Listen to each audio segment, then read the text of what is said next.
right. Hi, Holy Yoga Morgantown. I'm so bad at this. I'm Marlaena, and this is my husband, Mark. And as promised, I'm going to show you guys how to do a simple sun sal here, just a quick flow to get your blood flowing and to get your muscles warmed up in case you want to practice throughout the week. So Mark is going to be my subject. We're here at CrossFit Ridgeline, which is located behind Black Bear on Evansdale in Morgantown. This is where we hold our Sunday 4 p.m. class, and it's awesome, and it's such a great community. And even besides yoga, CrossFit Ridgeline, if you want to show it again, Dave, is amazing and awesome and such a wonderful community as well. And I highly suggest you try it out. And that's not an insincere plug, I guess. I really love it here, and if you want to come with me, and I'll be more than happy to show you around.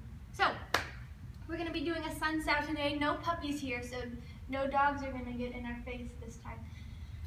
So a sun sal, like I said, is just a quick flow. There are lots of different sun salutations. That's the long name for it. There are lots of different sun salutations as well, but this is the one we learn in Holy Yoga. You might know of a different sun sal, but this is the one I'm going to teach you today. So Mark, go ahead and come to a standing position at the top of your mat. Coming into mountain. I'm going to ask you to root through the four corners of each foot.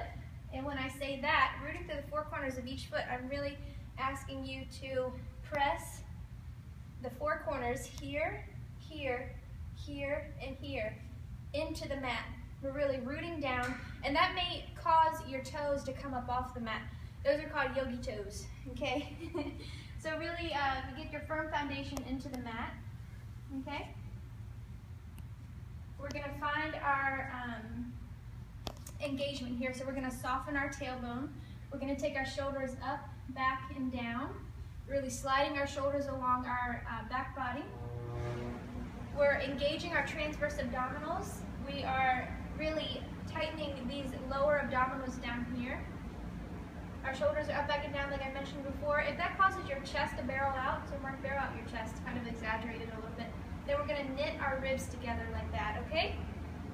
So Mark is in mountain. His palms are faced forward, really willing to receive, ready for his practice. So with an inhale, he's going to sweep his arms up to standing. And with an exhale, he's going to hinge at his hips, keeping that flat back, keeping all of that alignment, that engagement that we just practiced. He's going to bend his knees a little bit, if he needs to, coming into a nice forward fold. See how he's keeping that flat back? He's not trying to touch his toes.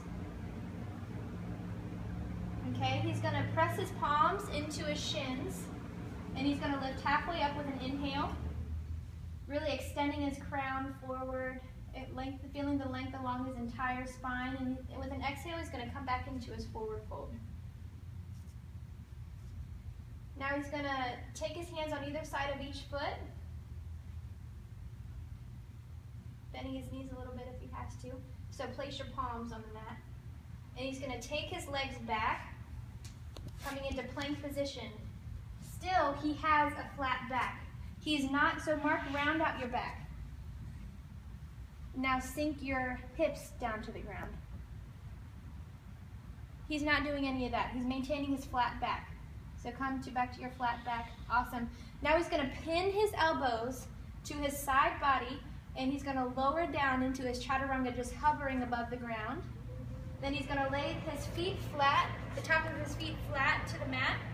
He's going to push the tops of his feet into the mat, engaging his legs, and lift his top half up, coming on into up dog. See how he's engaging his legs? So he's not dumping all of his weight into his arms. He's actually engaging his legs and opening up his chest, okay? With an exhale, tuck your toes and lift your hips up to the sky, and coming into down dog, which he's probably tired of because we did a million down dogs in class today. Okay, so with an inhale, take your right foot by your right hand, heel first, and we're going to hinge at the hips, maintaining that flat back, and come on into warrior one. Also his back left foot is bladed here. With an exhale, go and take your hand on either side of your right foot now. Take your right foot back. Lower down, chaturanga. Inhale, up dog. Really engaging your legs, pressing the tops of your feet into the mat. Exhale, tuck your toes, down dog, lifting your hips high. Pretend there's a block between your legs and you're squeezing it, trying to keep it there. That's going to engage your legs and take some of that weight off of your hands, off your wrists and your shoulders. Inhale, take your left foot by your left hand. Heel first, landing your heel first. Lifting up into warrior one. Remember this back foot, his right foot is bladed, his left foot is rooted into the mat, and his knee is right in line with his ankle. Exhale, take your hands on either side of your left foot. Take your left foot back. See this nice long line of energy here. His hands are no more than shoulder width apart, and he's going to lower down, chaturanga, keeping his elbows pinned to his side body. Okay, tuck your toes, lay your tops of your feet back, yep, and lift on up into up dog. Exhale, down dog, take your hips high, and you can either walk or hop your way, float, however you want to do it, to your forward fold. Place your palms on your shins, lift halfway up, inhale. Exhale, come back into your forward fold. And with an inhale, hinge at the hips, take your arms up, swoop your arms up to standing. Exhale, take your hands to heart center. Alright guys, that's a sun salutation, and like I said, there are lots of different variations, there are lots of different sun salutations, but if you practice that, practice it slowly, practice it to music, practice it while meditating on a verse that's really speaking to you this week, however you want to do it. Keep practicing that, and then that's going to be a flow that you have in the back of your mind at all times to just, even if you only have 5 minutes to do some yoga, just do that a few times. You can do it slow. If you'd like to pick up the pace a little bit, get your blood moving even more, your heart pumping a little more, you can do that. So it's really versatile, and it's a great, awesome beginner thing to have in your toolbox, okay? So let me know that you're practicing. Take pictures, take videos, text me, message me, whatever you want to do, and let me know that you're really benefiting from this video. If you have any suggestions or anything, just let me know.